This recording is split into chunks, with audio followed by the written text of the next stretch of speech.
আজকে ভাবছিলাম একটু রান্না থেকে ছুটি নিব। তারপর কতক্ষণ বসে থেকে ভাবলাম, যদি আমি শুয়ে বসে থাকি তাহলে আমার স্বামী সন্তান কি খাবে? তারপরে এই যে আমি রান্না শুরু করে দিলাম। আসসালামু আলাইকুম, কেমন আছো? আশা রাখি ভালো আছো। আলহামদুলিল্লাহ তোমাদের দোয়ায় আমিও ভালো আছি।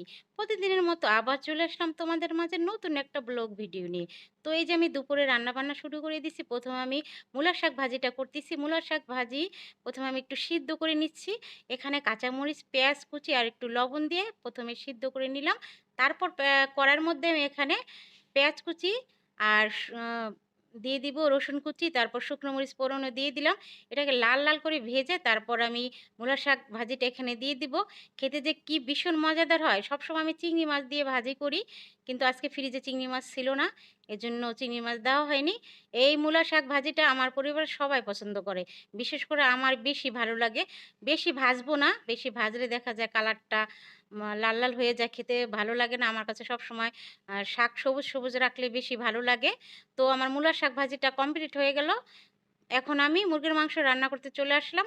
মুরগির মাংস আ দেখানোর কিছু নাই। তারপরেও তোমরা জানো কিভাবে রান্না করতে হয় আমার থেকে বেশি। কিন্তু আমি আজকে রান্না করতেছি তাই তোমাদের মাঝে শেয়ার করি। প্রতিদিন যাই রান্না-বান্না করি তাই একটু দেখাই আরকি। আর কি দেখাবো? তো প্যানের মধ্যে ১ম এ গরম মসলা দিয়ে পেঁয়াজ কুচি, কাঁচামরিচ দিয়ে হালকা লাল করব।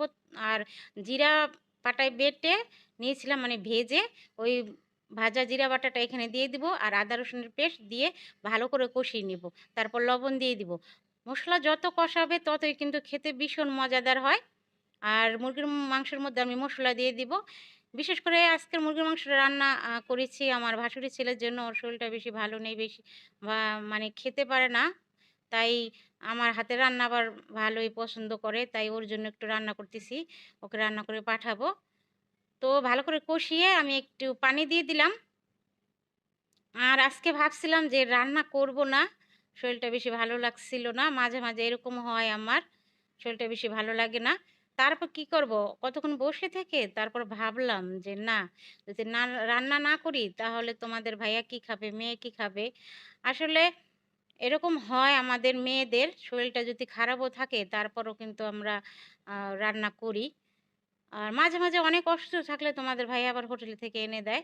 আমি রান্না করি সত্যি কথা। আমার শরীরটা যদি খারাপ থাকে। কারণ হোটেলের খাবার একদমই আমার ভালো লাগে না। তোমাদের ভাইয়াও বেশি পছন্দ করে না। তো আমার রান্নাটা কিন্তু কমপ্লিট। কেমন হয়েছে আমার রান্নাগুলো? তোমাদের কাছে কেমন লাগে? প্লিজ সবাই কমেন্টে জানাবে। সবসময় তোমাদের পাশে আছি আমি। আমার পাশে তোমরা থেকো বন্ধুরা। আর তোমাদের জন্য অনেক, অনেক দোয়া ভালোবাসা রইলো। আল্লাহ যেন তোমাদের মনের ইচ্ছা পূরণ করেন। আমার পরিবারের জন্য তোমরা দোয়া করো।